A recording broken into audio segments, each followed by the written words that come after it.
It started as a harmless game, something kids played to pass the time, share a laugh, and tell silly fortunes.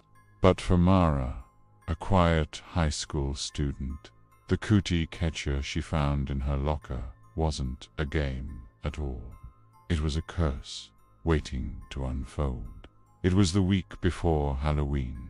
The halls of Crestview High were filled with the usual decorations, plastic cobwebs, orange string lights, and the faint, sweet scent of pumpkin spice drifting from the cafeteria.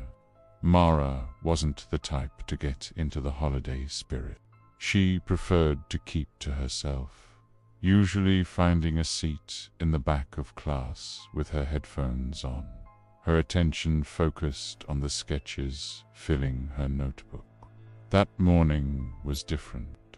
When she opened her locker, a small folded piece of paper fell out and landed at her feet. It was neatly made, a folded square of paper colored in alternating shades of red and black, with strange little symbols drawn along the edges. Someone had written her name, Mara, in looping handwriting right on the front. At first, she just figured it was a prank. Her friend Lila peeked over her shoulder and let out a laugh. A Cootie Catcher? Seriously, who even makes these anymore? Mara managed a faint smile and unfolded it. But inside, instead of the usual silly colors and numbers, there were words. Chilling words. Death, pain, fear, truth. And there, in the very center, written in a deep, glistening red ink, were the words, "Play to see your fate." Lila's smile faded. Okay, that's creepy. Probably just someone messing with you. But Mara couldn't shake the feeling that the paper was watching her, somehow. The way the red ink shimmered under the harsh hallway lights made her deeply uneasy. Shoving it into her bag, she tried to forget about it. That night, sleep wouldn't come. The wind howled against her bedroom window, and the room felt colder than usual. Her eyes drifted to her desk. The Cootie Catcher sat there half open, as if it was waiting for her. She was certain she hadn't left it there. With a heavy sigh, she picked it up. Her voice trembled as she whispered into the empty room. "Fine, let's play." She took a shallow breath. "What's my fortune?" The paper began to move on its own. Her hands froze around it, but the small paper flaps were flipping back and forth with an eerie, rhythmic precision. She wasn't touching it. The soft, sliding sound of paper against paper filled the silent room. And then, just as suddenly as it started, it stopped landing on a single, terrible word. Death. Mara dropped it instantly, scrambling back from the desk. Her heart was a frantic drum against her ribs. As she watched in horror, the paper slowly folded itself back into its original closed position. She tried to rationalize it was a dream, a trick of tired eyes, a hallucination. But the next day, things got worse. During lunch, one of her classmates, Eric, slipped in the hallway. It was a nasty fall, and he broke his arm. As the paramedics wheeled him out, everyone chalked it up to a freak accident. But Mara felt a cold dread wash over her. She remembered that morning, before class, she had idly flipped open the Cootie Catcher. She hadn't even thought about it, just a nervous habit. The word she had landed on, pain. By the end of the day, she was shaking. It couldn't be a coincidence. Every time she so much as touched the Cootie Catcher, something awful happened. That evening, she decided she had to get rid of it. She tossed it into a metal tray in her backyard and lit a match. But as the flame touched the paper, it just sputtered and went out. The paper didn't even singe. Instead, the words on it began to change, darkening like ink bleeding through old parchment. A new message appeared. You can't destroy fate.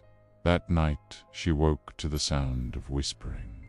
A soft, rustling sound was coming from her desk. Her hand fumbled for the lamp, and when she flicked it on, the Cootie Catcher was open again.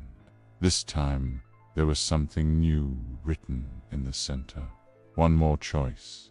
The paper corners twitched, like little fingers beckoning her closer.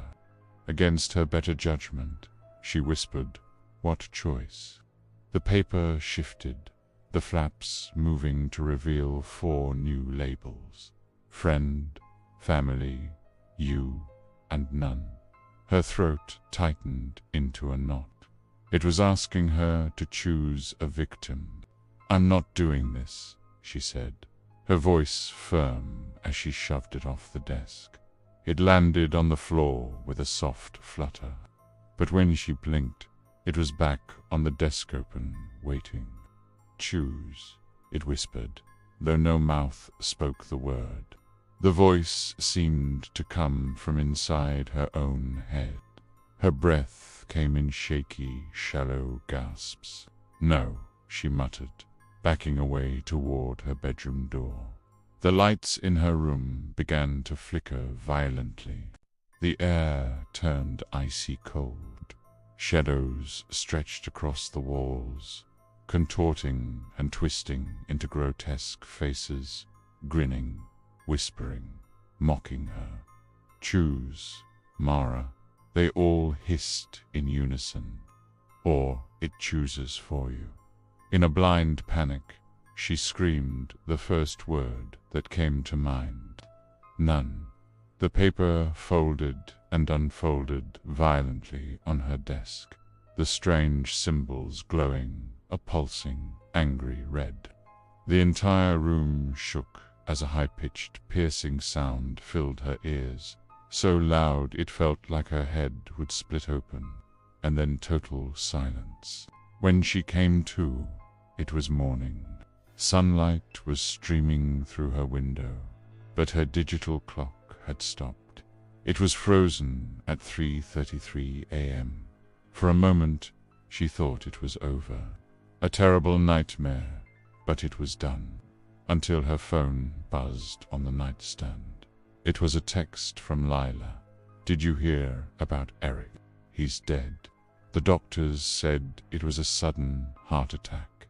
Mara's fingers went numb, and the phone slipped from her hand.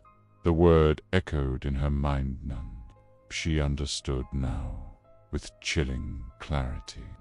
If she refused to choose a victim, the curse chose someone connected to its last prediction. She had chosen none, and so the curse had taken Eric. Over the next few days, her life became a living nightmare. Her own reflection in the mirror would linger for a second after she turned away. Her name would appear, written in what looked like red ink, on her bathroom mirror, only to vanish moments later. And every single night, at exactly 3:33 a.m., she would be woken by the sound of the Cootie Catcher moving on its own, whispering her name in the suffocating darkness of her room. One evening, desperate and out of options, she took it to the old abandoned church at the edge of town. Local legend said it was once used for strange rituals, a place where curses could be broken. With trembling hands, she placed the cursed paper on the dusty, decrepit altar. "End this," she whispered, her voice cracking. "Please." The air in the church grew heavy and still. The Cootie Catcher unfolded itself one last time, slower than ever before. In the center, a final message appeared, the red ink seeming to bleed into the paper. It said, "One life for another." And then the flaps moved, presenting her with just two choices, you or Lila. A cold, paralyzing fear gripped her. It was giving her an ultimatum, her life or her best friends. Tears streamed down her face as she stood before the altar, the weight of an impossible choice crushing her. She couldn't let Lila die, but the thought of her own end, it was terrifying. Taking a deep, shuddering breath, she picked up a heavy rock from the crumbling church floor. She knew what she had to do. If it wants a life, she choked out, "It's going to be mine." With all the strength she could muster, she brought the rock down, not on the paper, but on her own hand, pinning the Cootie Catcher to the stone altar. Pain, white-hot and blinding, shot up her arm. But she didn't stop. She brought the rock down again and again. The paper beneath her crushed hand began to smolder. This time, it wasn't just resisting the flames, it was burning. A horrific, human-like shriek echoed through the church, not from her, but from the paper itself as it turned to black ash. And then, silence. The curse was broken. Mara stumbled out of the church, her hand broken and bleeding, but her soul, for the first time in weeks, felt light. The whispers were gone. The shadows had retreated. She had faced her fate and refused to play its twisted game. She had chosen sacrifice over murder, and in doing so, she had won. The scars would remain a permanent reminder of the cursed game, but she was free, and she was alive. Thank you so much for watching.